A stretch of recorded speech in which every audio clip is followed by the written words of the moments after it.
तो आज हम भगवत गीता के एक बहुत ही जाने माने और गहरे उपदेश पर बात करेंगे। हाँ बिल्कुल। ये हमें मिला है duty not fruit, the Geeta's council on action से।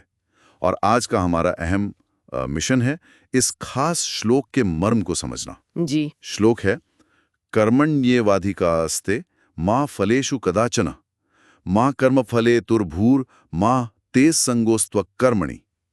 ये गीता की आप कह सकते हैं केंद्रीय शिक्षाओं में से एक है। तो चलिए इसे खोलते हैं जरा। हाँ, और देखिए इसका संदर्भ समझना भी जरूरी है। ये कुरुक्षेत्र में है, जब अर्जुन बिल्कुल कर्तव्य और मोह के बीच फंसे हुए थे। हाँ, वो धर्म संकट वाला क्षण। बिल्कुल। और तब कृष्ण ये उपदेश देते हैं। और यहाँ दिलचस्प बात ये है कि इतने कम शब्दों में कर्म योग का पूरा दर्शन है। सही। जो सिर्फ नतीजे से नहीं जुड़ा, बल्कि कर्म करने के तरीके से जुड़ा है। तो शुरुआत करते हैं पहले हिस्से से। कर्मण्यवाधिकारस्ते माँ फलेषु कदाचन। जी। इसका सीधा सा मतलब हुआ कि हमारा हक, हमारा अधिकार सिर्फ कर्म करने पर है, उसके फल या नतीजे पर नहीं। हाँ। जैसे मान लीजिए कोई विद्यार्थी है तो उसका काम है पूरी मेहनत से पढ़ना, पर रिजल्ट क्या आएगा वो उसके हाथ में पूरी तरह से नहीं है ना। सही कहा, बिल्कुल यही बात है।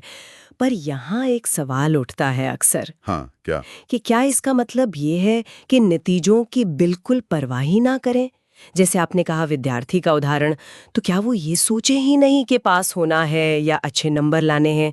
कहीं ये उदासीनता तो नहीं बन जाएगी? हाँ, ये सवाल तो मन में आता है कि कहीं हम बिल्कुल ही डिटैच्ड ना हो जाएं। देखिए, गीता उदासीनता या लापरवाही की बात नहीं कर रही। वो कह रही है फल से अनासक्ति, मतलब फल से अत्यधिक जुड़ाव या उस पर पूरी निर्भरता ना हो। अच्छा, जुड़ाव ना हो। हाँ, जब हम नतीजे की चिंता से मुक्त होकर काम करते हैं ना, तो हमारा सारा ध्यान, सारी ऊर्जा उस काम पर लगती है। इससे होता क्या है? एक तो चिंता कम होती है, बेवजह का स्ट्रेस नहीं होता, और दूसरा अक्सर काम और बेहतर होता है, क्योंकि हमारा मन बटावा नहीं है। हाँ, ये बात तो है, फोकस बढ़ जाता है। बिल्कुल। और अगर हम इसे बड़ी तस्वीर से जोड़ें, तो ये गीता के धर्म यानी अपने कर्तव्य और निष्काम कर्म यानी बिना फल की इच्छा के कर्म करने के मूल विचार से जुड़ता है। निष्काम कर्म? हाँ, मतलब सिर्फ एक्शन नहीं, बल्कि सही मनोभाव, सही इंटेंशन से किया गया एक्शन। अच्छा, तो मतलब फोकस कर्म की क्वालिटी पर है, नतीजे से पूरी तरह बेरुखी पर नहीं। ठीक है। अब श्लोक का दूसरा हिस्सा आता है, माँ कर्म फल हेतुर्भूर माते संगोस्त्वा कर्मणि।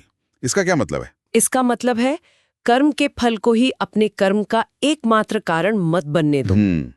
और दूसरी बात, कर्म न करने में यानी अकर्मण्यता में भी तुम्हारी आसक्ति या लगाव ना हो। ओहो, यहाँ बात वाकई दिलचस्प हो जाती है। ये तो दोहरी चेतावनी है। हाँ बिल्कुल। एक तरफ कह रहे हैं कि सिर्फ इनाम के लिए काम मत करो, मतलब अगर फल नहीं मिलेगा तो काम ही नहीं करोगे, ऐसा ना हो। ठीक है। और दूसरी तरफ कर्म करने से बचो भी मत, आलस में मत पड़ो, निष्क्रिय मत हो जाओ। मतलब कर्म से भागना या आलस करना भी उतना ही गलत है जितना सिर्फ फल के पीछे भागना। बिल्कुल सही।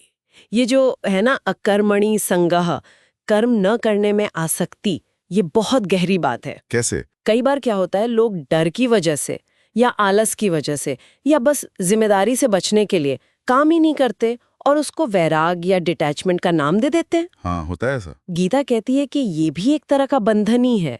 अपने कर्तव्य से भागना कोई सल्यूशन नहीं है। अच्छा। तो ये श्लोक हमें जीवन में एक संतुलित रास्ता दिखाता है।